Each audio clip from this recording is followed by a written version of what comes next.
بسم الله الرحمن الرحيم صلى الله وسلم على النبي سيدنا محمد وآله وصحبه أجمعين صلى الله وسلم على النبي سيدنا محمد. Jangan lupa like, comment, and subscribe. Bye.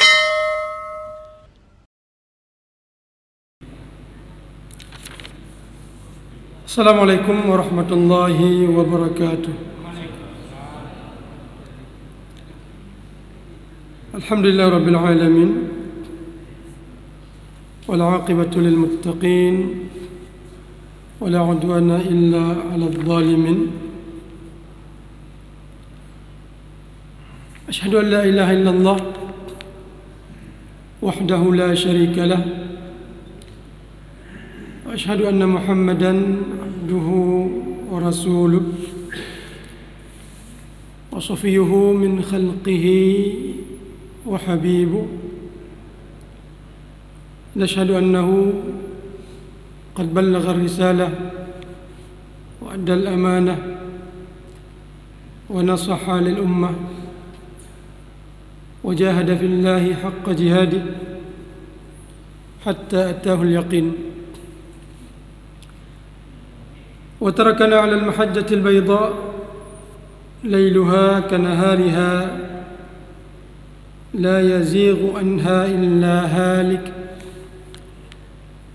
اللهم اجمعنا به كما آمنا به ولم نره وارزقنا حوضه واسقنا من يده الشريفة شربة لا نظمأ بعدها أبدا اللهم آمين.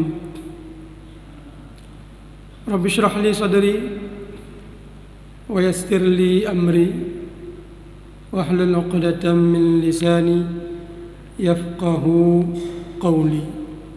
Sadaqallahul 'azim. Thumma amma ba'd. Faya ayyuhal hadirun wal hadirat, sidang jamaah salat subuh yang dirahmati Allah. Bertemu kita kembali pada pengajian As-Sirah An-Nabawiyah, masih dalam pembahasan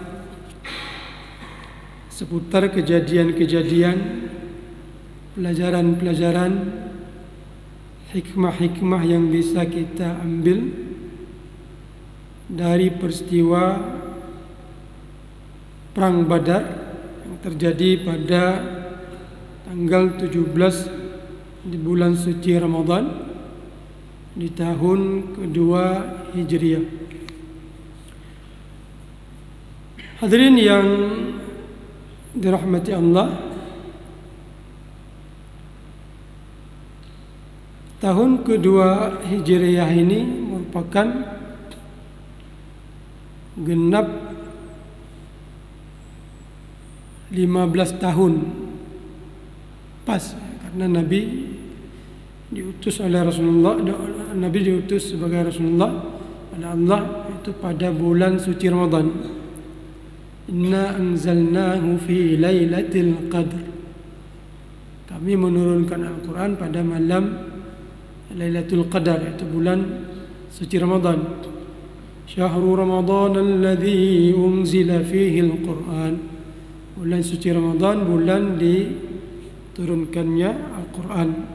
Maka kejadian Perang Badar ini juga terjadi di bulan suci Ramadan, dan hari itu tahun kedua Hijriah. Nabi berada di Mekah 13 tahun, ditambah 2 tahun, berarti umur dakwah Nabi sudah 15 tahun. Pada tahun kedua Hijriah ini terjadi Perang Badar yang sudah banyak cerita kita pernah sampaikan terkait kejadian seluk-beluk dari perang Badar ini. Namun pada pagi yang berbahagia ini, pada kesempatan yang berbahagia ini, kita akan fokus pada bentuk kecintaan para sahabat Nabi terhadap Rasulullah SAW. Jadi gambaran, fenomena, realita, kejadian yang menunjukkan sahabat-sahabat Nabi itu sangat cinta kepada Rasulullah SAW. Dan ini juga terjadi di banyak peperangan, nanti juga di Fathu Mekah, di di Al-Hudaybiyah, dan salah satu fenomena itu bisa kita saksikan di perang Badar ini. Kita sudah pernah menyampaikan bahwasanya perang Badar ini terjadi tanpa direncanakan, karena rencana awal untuk mengejar rombongan dagang yang sudah ditunggu sejak mereka pergi, itu rombongan Abu Sufyan, tapi lolos. Maka ditunggu kembali pada saat mereka kembali dari negeri Syam menuju ke Mekah. Ternyata rombongan dagang ini meminta bantuan Quraisy. Maka orang Quraisy mengirim bantuan berupa 1.000 orang tentara. Karena Rasulullah cuma berjumlah 313 orang, sangat tidak seimbang. Maka Rasulullah perlu rasanya untuk mengajak mereka, para sahabat, untuk bermusyawarah, mengambil keputusan bagaimana kita, apakah kita kembali ke Madinah atau kita manfaatkan kesempatan ini untuk berperang melawan orang Quraisy. Karena Rasulullah SAW dari kabar intelijen yang beliau peroleh, beliau mendapatkan informasi bahwa yang hadir dari kalangan Quraisy menuju ke Badar itu adalah orang-orang hebat-hebat Quraisy, tokoh-tokoh Quraisy. Salah seorangnya adalah Abu Jahal. Maka ini kesempatan. Dan Rasulullah SAW bermusyawarah, sebagaimana tadi kita sebutkan sebabnya, bekal peperangan tidak disiapkan, maka perlu untuk diputuskan dengan cara bermusyawarah. Maka setelah di musyawarah atau pada saat terjadi musyawarah, Abu Bakar, sahabat-sahabat dekat Rasulullah SAW, memberi satu masukan. Kesimpulannya setuju untuk berperang. Kemudian Umar bin Khattab juga memberi satu masukan. Kesimpulannya juga setuju dengan apa yang diputuskan oleh Rasulullah SAW. Kalau memang perang, ya kita perang. Baik Abu Bakar atau Umar, ini tidak disebutkan kata-kata yang keluar dari mulut mereka berdua yang menunjukkan, atau kita bisa mengambil satu kesimpulan akan kecintaan mereka sebesar mana. Tapi ada seorang sahabat Nabi yang bernama Al-Miqdad bin Amru. Al-Miqdad bin Amru ini merupakan seorang sahabat Nabi yang tergolong orang-orang yang duluan masuk Islam. Ada yang menyebutkan beliau orang yang kelima masuk Islam. Ada yang menyebutkan orang ketujuh masuk Islam. Dan Al-Miqdad bin Amru ini bukan dari bangsa Quraisy, orang Arab, tapi bukan dari bangsa Quraisy, bukan dari kabilah Quraisy. Maka nanti satu saat ada satu kejadian yang menunjukkan bentuk rasisme, ya, orang Arab. Ini sama seperti Zaid bin Harithah, orang Arab, tapi ditawan menjadi budak, kemudian dijual sehingga jatuh ke tangan orang Quraisy, dibeli oleh Sayyidah Khadijah.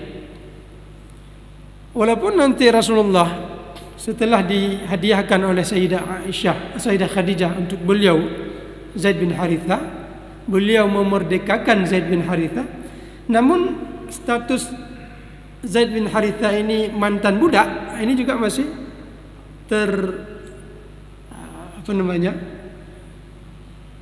masih tertanam di benak masyarakat Quraisy. Makanya nanti ketika Zaid bin Harithah menikah dengan Zainab binti Jahshin, mereka hidup tidak harmonis. Mungkin salah satu penyebabnya karena tidak seimbang dari segi status sosialnya. Zainab binti Jahshin, seorang dari Quraisy, sepupu Rasulullah SAW, menikah dengan seorang mantan budak. Sehingga karena diminta oleh Rasulullah SAW, beliau setuju. Tapi dalam perjalanan hidupnya tidak harmonis, cekcok dalam keluarga, sehingga berakhir dengan perceraian. Kemudian Zainab binti Jahshin dinikahi oleh Rasulullah SAW. Demikian juga ini Al-Miqdad ini. Miqdad ini seorang pelarian dari daerah lain. Lari karena ada kasus di daerah lain, melarikan diri ke Mekah. Sampai di Mekah, beliau diangkat menjadi anak angkat satu kabilah begitu, satu keluarga di kalangan orang Quraisy. Maka di suatu saat nanti ketika beliau melamar seorang perempuan, ini juga perlu kita maklumi ya. Jangan gara-gara nanti ini kan kita Muslim, kenapa saya ditolak? Saya bukan dari Aceh, dari daerah mana misalnya. Melamar seorang gadis dari Banda Aceh, ditolak saya gara-gara saya bukan orang Aceh. Perlu dimaklumi. Dan ini terjadi dengan para sahabat dulu. Salah seorangnya adalah Al-Miqdad bin Amr ini. Ketika beliau melamar seorang wanita dari Quraisy, ditolak. Padahal seorang Muslim, seorang nomor 5, yang kelima masuk Islam. Satu riwayat. Jadi orang-orang awal-awal masuk Islam dan orang yang sangat cinta kepada Rasulullah.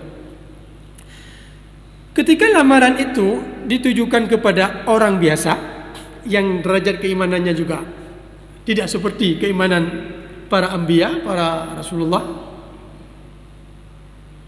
maka orang ini walaupun sahabat Nabi menolak. Karena ditolak, akhirnya ini Rasulullah. Kalau orang lain menolak, maka Al-Miqdad bin Amr ini dinikahkan dengan sepupu Rasulullah SAW. Derajat keimanan Rasulullah beda. Rasulullah tidak, kalau sudah beriman itu yang lain tidak terlihat di mata Rasulullah SAW. Zaid bin Harithah, mantan anak angkat beliau, mantan budak beliau, diminta untuk menikah dengan sepupu beliau Zainab binti Jahshin. Siapa yang minta? Rasulullah SAW. Sedangkan Zainab sendiri merasa budakku, tapi anak pula karena permintaan Nabi. Tapi dalam perjalanan hidupnya nggak bisa. Kenapa? Memang dari pertama status sosialnya berbeda. Ini manusia, kita sebagai manusia, sebagai orang biasa, ini perlu dipertimbangkan. Kalau Rasulullah imannya sudah melebihi luar biasa, hal-hal seperti itu tidak menjadi masalah. Bukan hanya Rasulullah, ada juga sebagian Sa'id bin Musayyab misalnya. Juga dalam satu riwayat, beliau putri beliau dilamar oleh anak seorang pembesar negara. Tapi beliau menolak. Kenapa?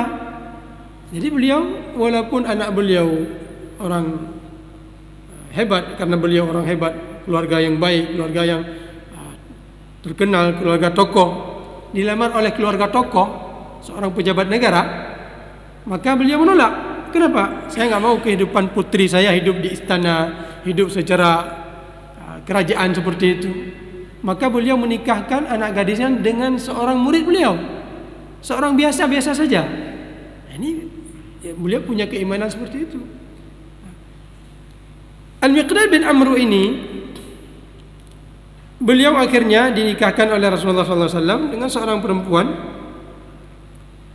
sepupu dari Rasulullah SAW, anak dari Az-Zubair bin Abdul Muttalib, namanya Bida'ah, putri dari Az-Zubair binti Abdul Muttalib. Baik, hadirin yang dirahmati Allah,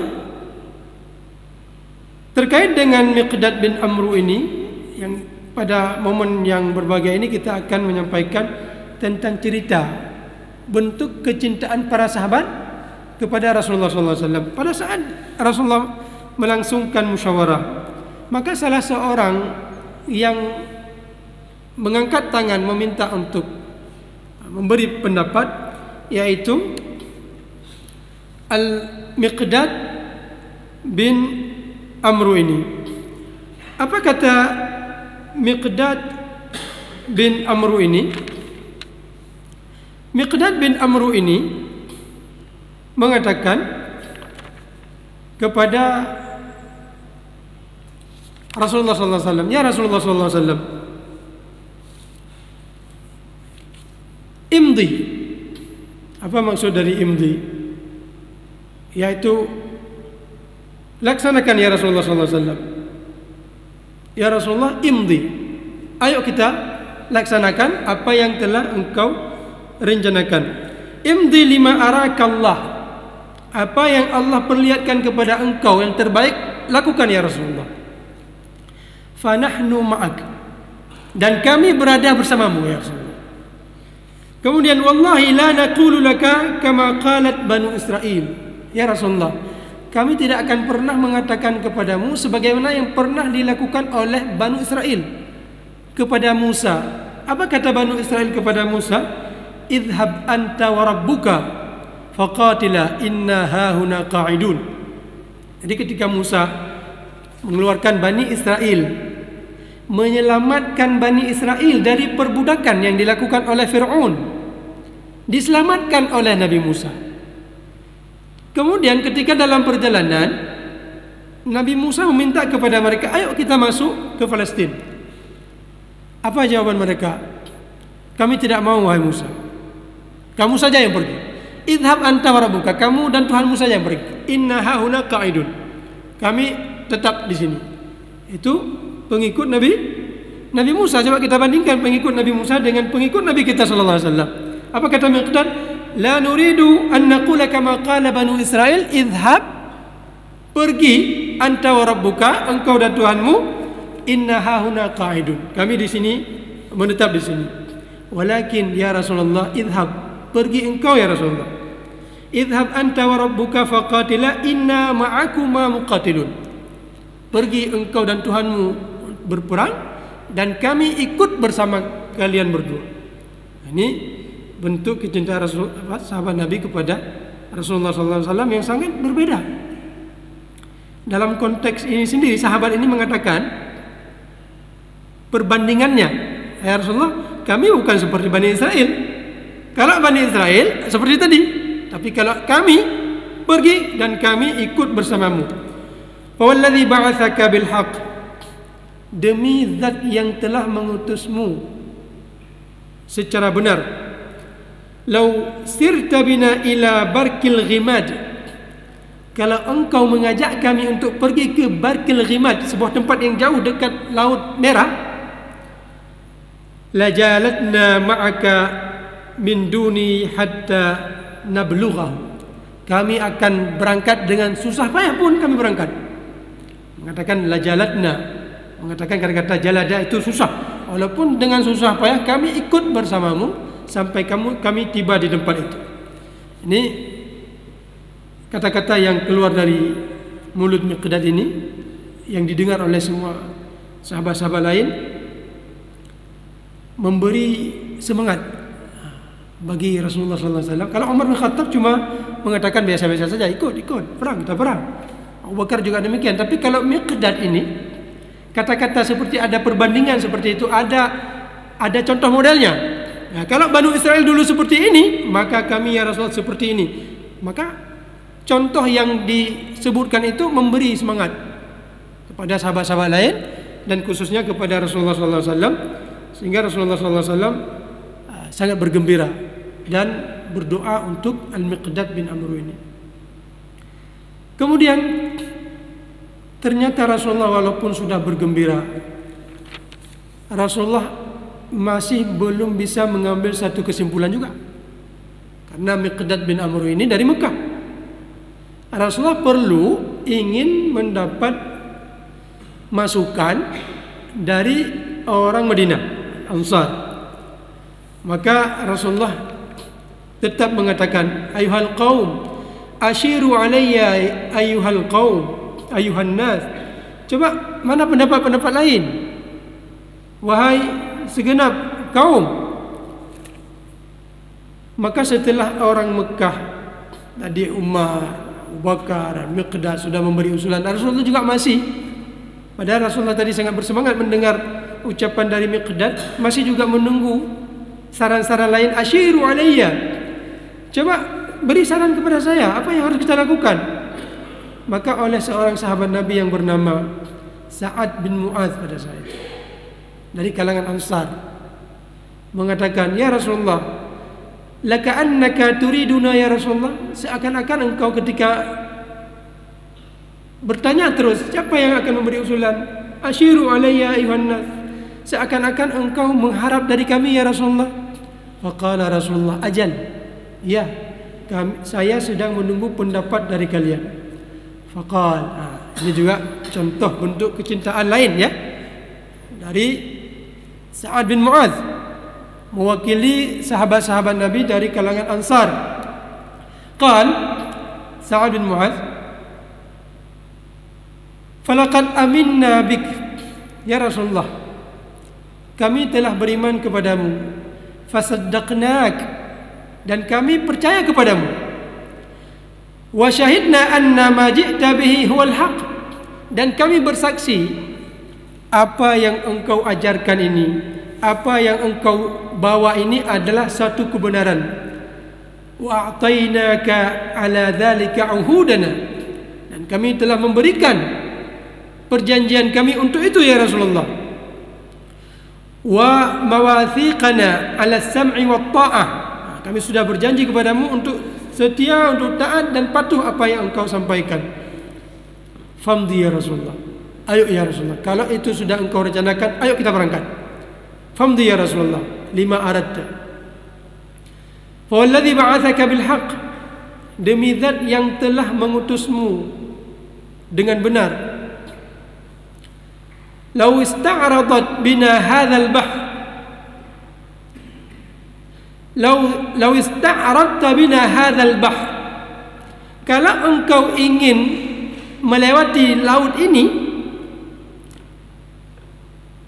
fakhudtahu, dan engkau masuk ke dalam laut itu, lakhadnahu ma'ak, kami juga akan masuk ke dalam laut itu. Jadi kalau engkau ya Rasulullah masuk ke laut, kami juga akan masuk ke laut.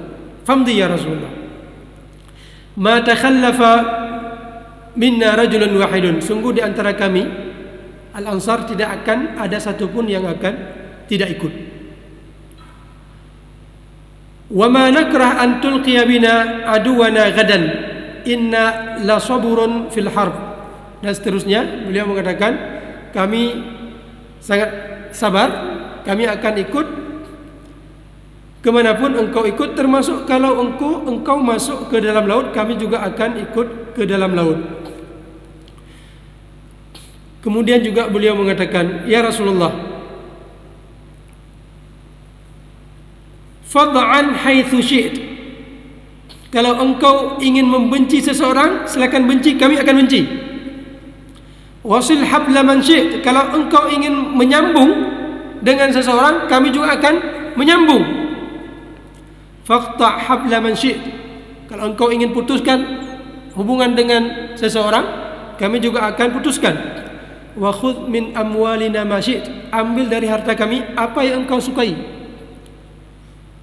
Wa a'tina ma syi'ta, dan berikan kepada kami apa yang engkau berikan, kami akan menerima dengan sukarela. Apa kata beliau selanjutnya? Wa ma akhadta minna kana ahabba ilaina mimma tarak. Dan harta kami yang engkau ambil itu lebih kami sukai dari harta kami yang tidak engkau ambil. Coba lihat, ya. Kita bayangkan, ini ada harta yang kami miliki. Harta yang kami miliki kalau engkau ambil itu lebih kami sukai, lebih kami senangi daripada harta yang engkau tidak ambil. Begitulah kecintaan dari kalangan perwakilan dari kalangan Ansar, yaitu yang dikuali oleh Sa'ad bin Mu'adz. Kemudian beliau melanjutkan, wallahi la in sirta hatta tablughal barq. Kalau engkau pergi sampai ke sebuah tempat namanya al-barq, la sirna ma'ak, kami juga akan ikut bersamamu.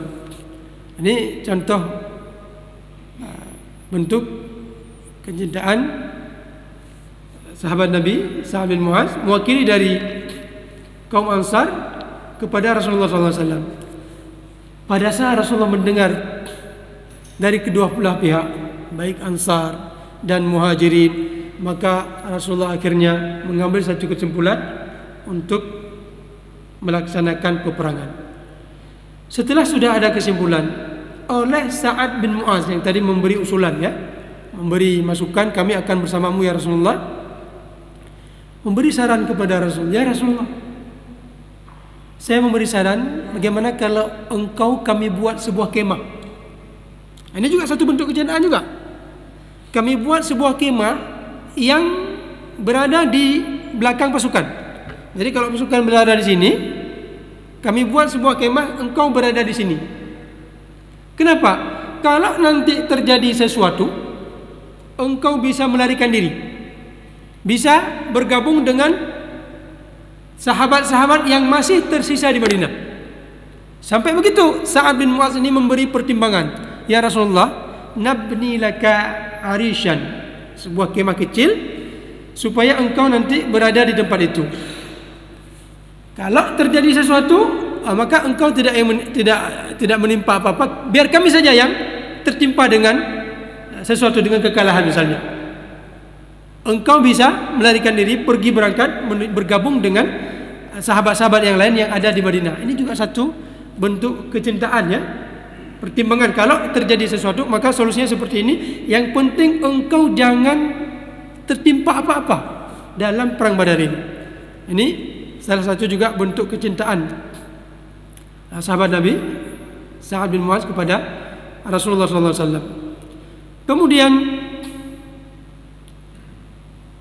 Sa'ad bin Mu'adz menawarkan, ya Rasulullah, saya juga memberi usulan, bagaimana kalau kita pilih beberapa anak muda untuk mengawal, menjadi pengawal di kemah yang tadi kita buat untukmu ya Rasulullah. Nah, juga diterima oleh Rasulullah. Jadi kemah yang ditempati Rasulullah SAW itu dijaga oleh beberapa sahabat-sahabat Nabi. Bukan usulan dari Rasulullah SAW, tapi usulan dari sahabat-sahabat Nabi yang menunjukkan kecintaan mereka kepada Rasulullah SAW.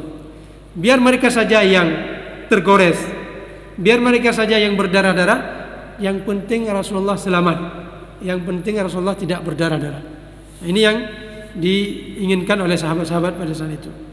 Kemudian Rasulullah SAW dalam keesokan harinya menyusun barisan. Pada saat Rasulullah SAW membetulkan barisan, ada barisan yang tidak betul dibuat oleh para sahabat. Ada unsur kesengajaan yang dilakukan oleh sahabat Nabi yang bernama Sawad bin Ghaziyah. Sawad bin Ghaziyah ini pada saat Rasulullah membetulkan barisan pasukan siap gerak. Nah, jadi ada seperti itu yang kita pahami dalam perang Badar ini. Ada satu kayu bekas anak panah yang dipegang oleh Rasulullah SAW, digunakan beliau untuk meluruskan barisan pasukan. Terlihat satu orang sahabat yang bernama Sawad bin Ghaziyah sengaja menyondongkan perutnya ke depan. Jadi pemaju wujud badan, ya, supaya ditegur oleh Rasulullah SAW. Coba lihat, sengaja memajukan badan, perutnya dinampakkan agak ke depan, berbeda dengan yang lain. Supaya apa? Supaya ditegur oleh Rasulullah SAW. Supaya dipukul oleh Rasulullah dengan kayu yang ada di tangan beliau, dan Rasulullah memukulnya. Bupah perut ke dalam, begitulah kira-kira.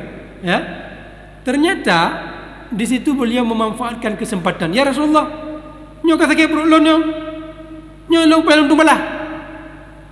Maka Rasulullah dengan terpaksa, okey, fa'aqidni ya Rasulullah, tolong saya dapatkan hak saya ya Rasulullah, saya ingin melakukan balasan. Fastaqid, kata Rasulullah, silakan balas.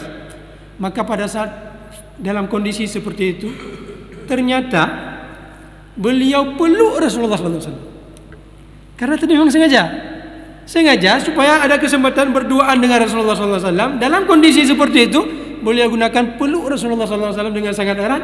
Ketika Rasulullah bertanya, kenapa engkau lakukan ini? Ya Rasulullah, nyo mungkin urut terakhir lo merumpak ngendron. Barangkali hari ini adalah hari terakhir saya berjumpa dengan engkau ya Rasulullah. Maka saya kepingin kulit saya bersentuhan denganmu ya Rasulullah SAW sebelum saya meninggal dunia. Karena beliau besok akan mati-matian. Sampai begitu kecintaan para sahabat kepada Rasulullah SAW. Nggak ada cara kecuali dengan cara begitu. Biar dapat kesempatan berduaan dengan Rasulullah SAW. Mungkin beliau pada saat itu bukanlah sahabat-sahabat yang besar, masih muda. Nanti beliau ini diangkat oleh Rasulullah SAW sebagai gubernur Rasulullah SAW setelah perang Khaybar nanti di tahun ke-7 Hijriah. Jadi ketika Rasulullah sukses merebut Khaybar, maka Rasulullah mengangkat seorang pejabat gubernur untuk kawasan Khaybar. Maka pada saat itu yang Rasulullah pilih adalah sahabat ini, Sawad bin Ghaziyah ini. Sawad bin Ghaziyah ini, terkait dengan cerita beliau ini, ada satu kejadian berkaitan dengan hukum fikih, ya. Yaitu ketika beliau menjabat sebagai gubernur di Khaybar, dan salah satu penghasilan yang dimiliki oleh daerah Khaybar adalah kurma Nujaib, kurma yang sangat bagus. Suatu ketika Sawad bin Ghaziyah ini membawa kurma itu ke Rasulullah SAW yang sedang berada di Madinah Al-Munawwarah. Rasulullah terkesima dengan keindahan kurma itu, dan Rasulullah bertanya, ini berapa harga kurma ini kalau di Khaybar? Beliau menjawab, ya Rasulullah, kalau di Khaybar pun harganya mahal ini. Kami biasa membeli, menukar kurma ini, satu karung kurma ini kami beli dengan 2 karung kurma biasa. Satu sak kurma ini kami beli dengan 2 sak kurma lain. Artinya 2 sak kurma lain itu seharga dengan 1 sak kurma ini.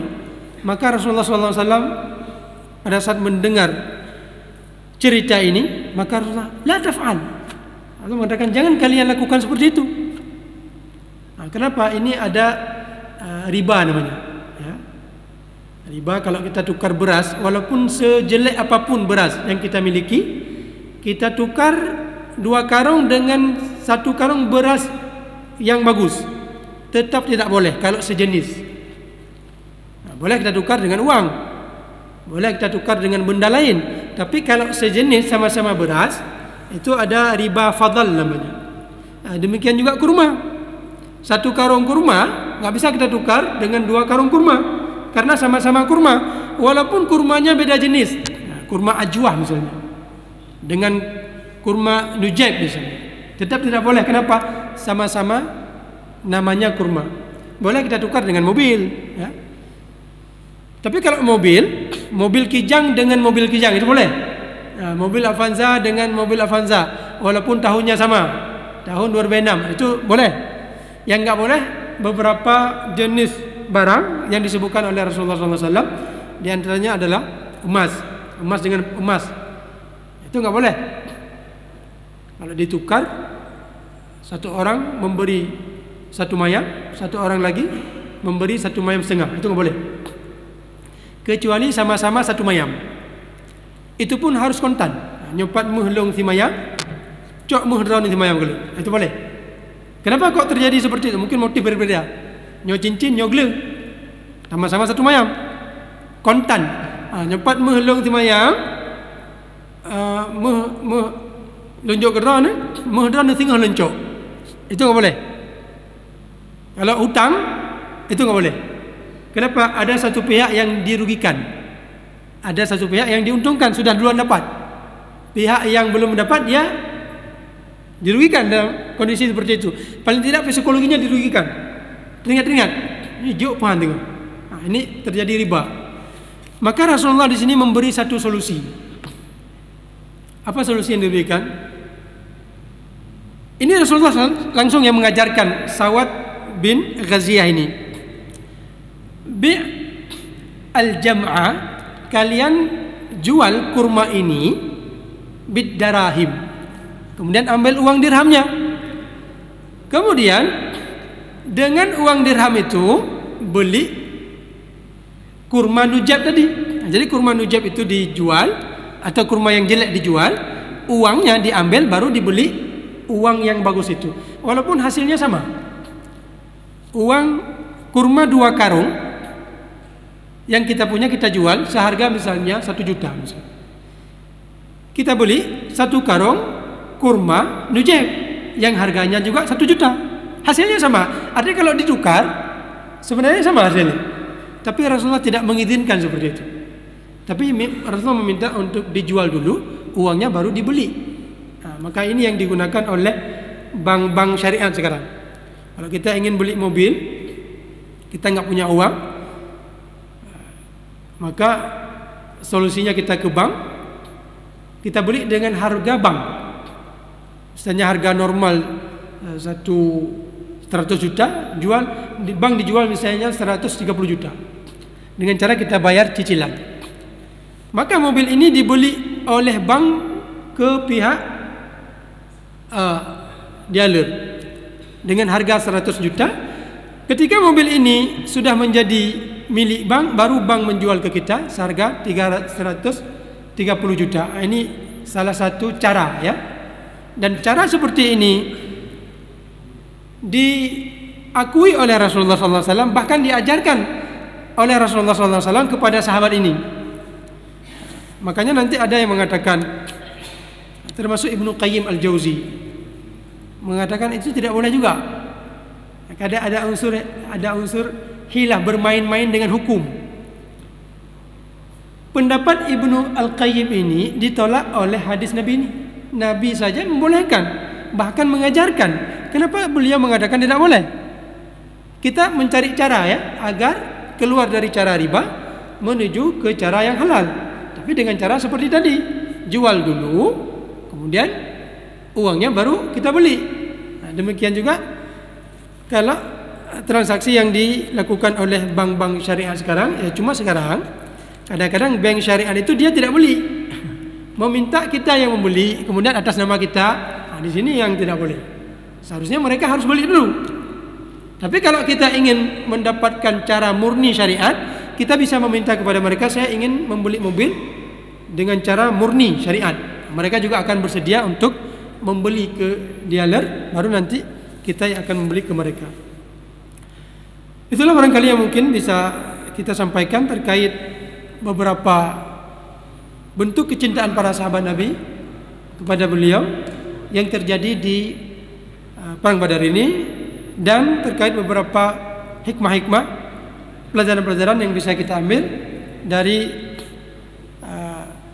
kejadian-kejadian pribadi sebagian sahabat Nabi dengan Rasulullah SAW. Mudah-mudahan ada faedah yang bisa kita dapatkan. Lebih dan kurang saya mohon maaf. Wabillahi taufiq wal hidayah. Wassalamualaikum warahmatullahi wabarakatuh.